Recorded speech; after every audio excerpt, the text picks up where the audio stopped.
मौसम बरसात का पहला स्पैल और लाहौर के बाजार, लाहौर दी सड़कां गलियां दा सब नहरां दा मंजर पेश कर रही ने। मौसम बरसात यानी कि कह लो कि हजे हाड़ चल रहा वा ते सावन अजे नहीं आया।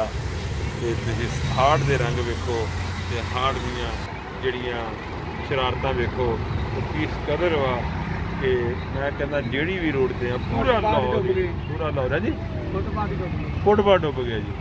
तुसीं वेख लो भाजी, ए देखो भाजी, ए देखो और हर चीज़ जी वो